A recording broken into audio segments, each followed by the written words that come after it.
welcome to Secret Sounds. We're here at Edinburgh's Hogmanay to see out 2012 and to see in 2013.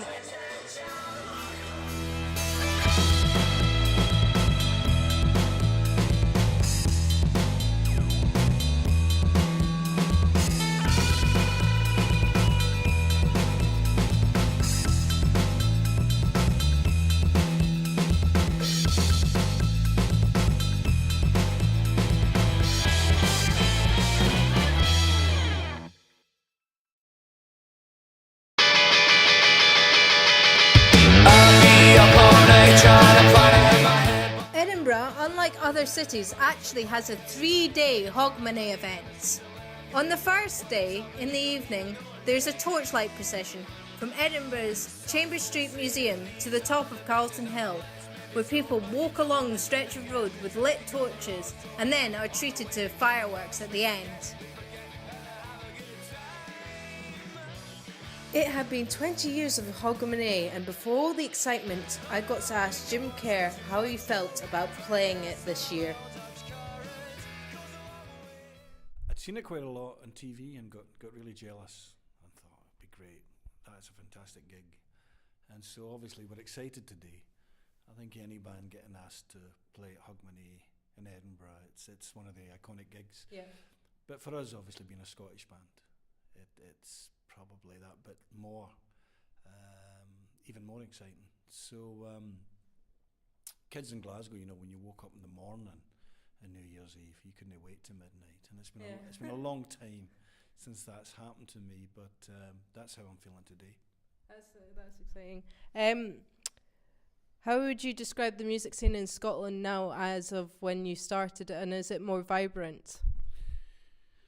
It's definitely more vibrant. I mean, it might just have been a period, and obviously Glasgow in particular, where we grew up. There really wasn't much going on in terms of bands playing their own material.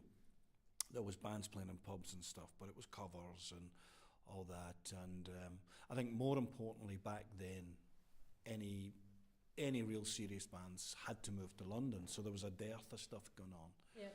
Whereas, of course, for a long time now, that's not been the case, and as a result, you know, Scotland's had this really vibrant music scene for a long time now, which is it's much better. Yeah, is the answer. It's much better now. Okay. How would you define a successful album? How would I? Be full of good tunes, and good lyrics, and good emotions. Okay. Your sound is constantly changing. Would you say that's staying relevant, so to speak? Well, I think certainly in the first 6 or 7 records with Simple Minds, I sometimes when I listen to them now, I think, God, how did we get away with that without it being identity crisis? But I suppose there was always a tone or a vibe that people would say, well, that's Simple Minds, even though certain other aspects might have changed. You know, when people ask me about Simple Minds, or they say, I always think, which Simple Minds? You know, the pop Simple Minds, or the stadium rock, or the electronic, or the politics, things like Mandela and Belfast Child and such. There's been a lot of different stages of Simple Minds, and it means that a lot of people like or dislike, you know, the various. But it gives us a depth that I think has held us in good stead after all these years. And will you be playing like a various amount of different your types of songs? Yeah. Well, I think tonight, by our own standards, is quite a short gig. It's only an hour. We normally play at least double that, so there's no time for hanging around. We have to get in and play songs that hopefully most of the people will have heard and will know, because it's a party, so you know you don't want to be going on and playing a load of new stuff. People big question mark, you know.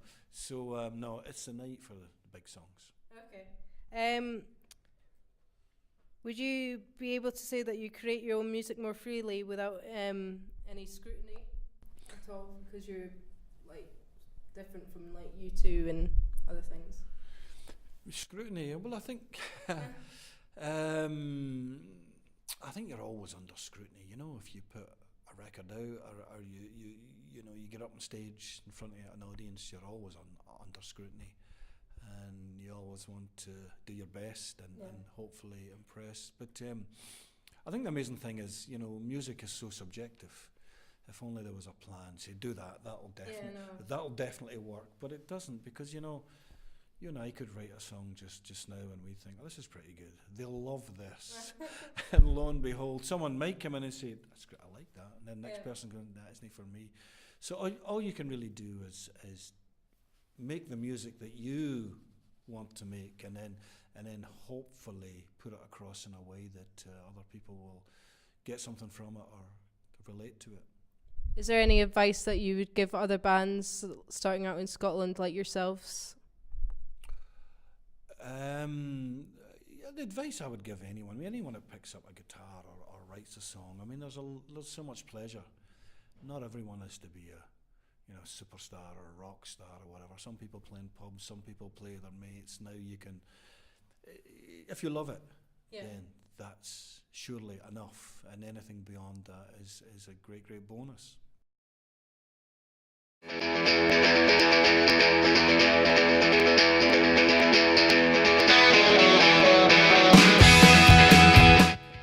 Day 2, which of course was New Year's Eve. There are 5 stages as part of Edinburgh's music festival on Hogmanay. They consisted of the Garden stage, which was the Ross bandstand, where Bwani Junction, The View and Simple Minds were playing this year. Then there are 4 other stages which are part of the street party. They were the Frederick Street stage, which was the Scottish stage for this year, where we saw Lau and Admiral Fallow this year. The Waverley Bridge stage, where we saw OK Social Club, who are local Edinburgh-based bands. The Rewind stage, which was manned by 2 DJs, rewinding back the hits of each of the years. And of course, the Ceilidh stage, where you could dance a ceilidh outside to a local ceilidh band. Then after all the music, at midnight, everyone was counting down to the fireworks. They went off with a bang, and of course everyone was so excited. And then after, everyone gathered round to sing Auld Lang Syne together. We really enjoyed our day, running around showing you that there are actually 5 stages and different music happening at each of the stages. We had so much fun.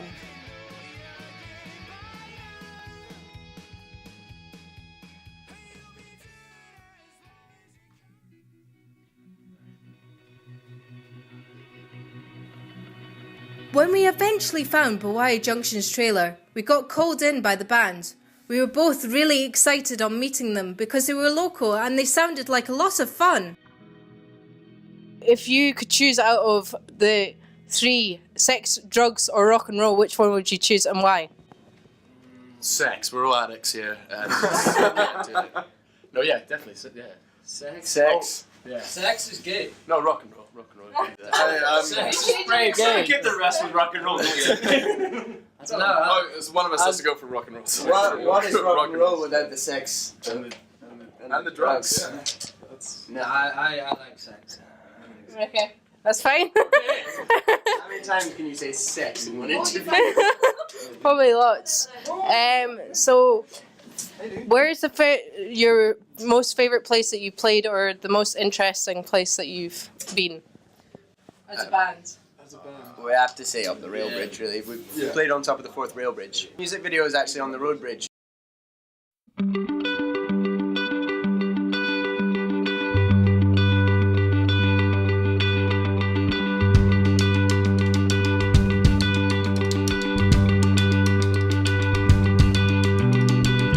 All the boys down Walker Drive, they don't seem so bad anymore. We wrote the song, obviously, and then we thought, well, we've got to do a music video for this because it's probably the most popular song on the first album.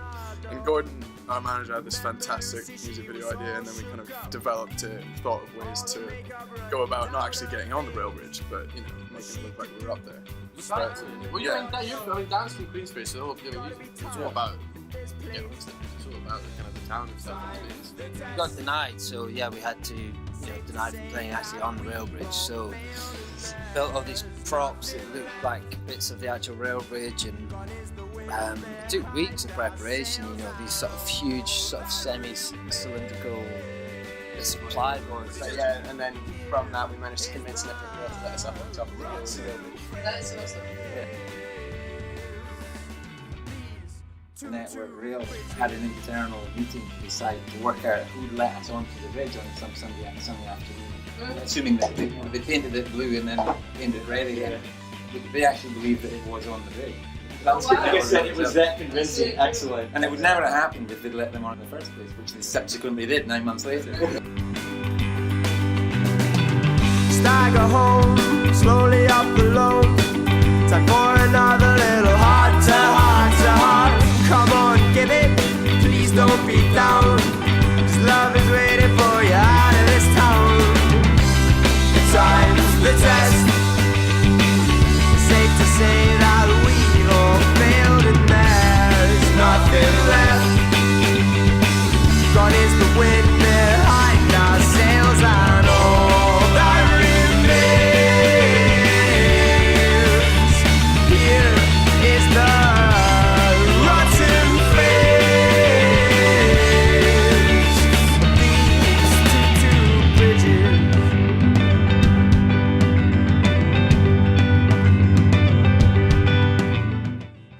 Who's the mum out of the group? Fergus. Oh, why? Long shot. He, breast implants. yeah, they're recent. He's milking at the moment. No, he pretty much packs the van for us. Sometimes makes pack lunches for us. For me, we all moved into a flat when we left school, and happened to be my flat at the time, but it wasn't anymore after the first month. And then I was kind of taking care of them as I could, but no, it didn't really work out so well. And he bathed 3 times a day. He's very loving and sensitive. He has good hands. All right. That's quite worrying. Okay. So, what advice would you give artists like yourself starting out on the same path? Don't know. I mean, we're still really, really early in the game as well. It's hard to. So it's kind of. I don't feel it's our place to really give it. Learned anything? We're still learning. Man. Still learning. Probably just have to practice as hard as you can and try and keep the music as enjoyable as possible, and keep a good relationship with the guys you're playing with. Just do what excites you. Yeah. If it's not exciting, then you're in the wrong game. And if you're in it for the long run, learn to make sacrifices. Yeah. And Also learn to hate each other, but be In a able nice to way. in a loving way. Yeah. Who drives the van? Any of you drive the van, or you got a? There's always a bad driver. Viking helmet. No, he's had to put up some horrible trips back and forth from London. A lot of them involving spillages of some sort. Of many sorts. No, he gets angry. So he says don't drink. But we've done so many trips where we've had to travel. We go and play a gig and travel straight back to Edinburgh. And we woke up from the last trip, and I was completely naked with. As you are. Dan was in the front and he'd managed to piss himself. So I woke up and Gordon woke up. We're just coming through the board and went, "You bastards! You've been asleep for 7 hours. You wake up, you're naked. Dan's pissed himself. Roy's passed out in the back. I've had no one to speak to." We'd woken him up. There was some. Probably, yeah. We'd woken Gordon up at about 3 o'clock in the morning with the entire pub we'd been in, sort of like knocking on the door with a bottle of Jack Daniels, and he'd just been sleeping in the back of the car the whole time. And then I pissed myself. Don't know if that's allowed to be in the interview. But Anyway, so has any of you got any weird rituals or anything before a gig? Just the toilet, really. It is though. It's like that's the truth though. Like that's what you need. That's advice. That's what you need to do. You just, we don't really have a massive thing. We don't really kind of hug it. Well, we don't Drink a glass of yak's milk each. Yak's milk. That's we it. all hate. Whereabouts does this yak's milk come from? We get it specially imported from Gordon's got Someone the outside, actually. Jeez, what is that? That might be a bong. No, we're just quite chill. We kind of have a curfew of an hour before we're allowed to drink. So the first thing is cracking open a beer an hour before, and then getting a bit weird, doing some strange noises. We don't actually really speak to each other. We just make kind of turkey noises, and that's kind of That was an annoying trip back from London as well. Yeah, just done a turkey noise for 2 hours. What else are you supposed to do in the van? Yeah? Get naked and piss yourself. Okay, we hear that apparently you guys are doing the Looney Duck. How are you going to go about that? Are you all doing it, or any of you taking it? I want to get a little blow-up dinghy and sort of go upstream, and when everyone's sort of getting in, we sort of appear on a boat. Hello! Wait! But yeah, like see, Roy see said, how tonight, I think we'll be, I don't know, I think we can even make it there after tonight. I think we'll be too excited. We'll be... Yeah, we'll make it. It's at 2 o'clock in the afternoon, so we'll have time to It's at 1:30. 1:30. Are you going to be there? We wanted you guys, and also we wanted like completely mental people on like our channel. So So are you? no, not you guys. Three kids and all to be a turtleneck.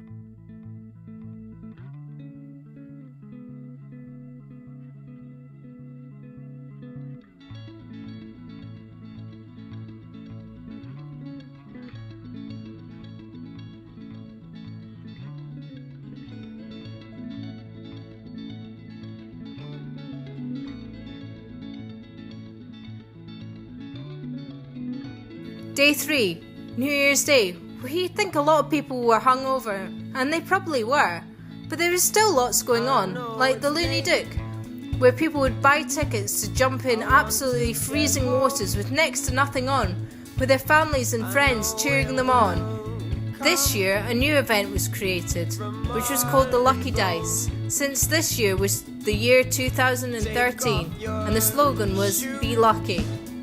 This is where members of the public would go to Chambers Street Museum and get a dice, and you'd have 12 numbers on this dice, which would correspond to venues in Edinburgh, and at each of the venues there'd be something different on, like music, art, all sorts going on. It was so much fun.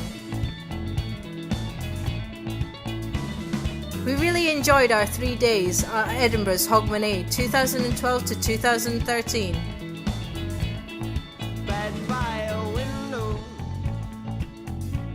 the pillows are cold. That last one, it threw me.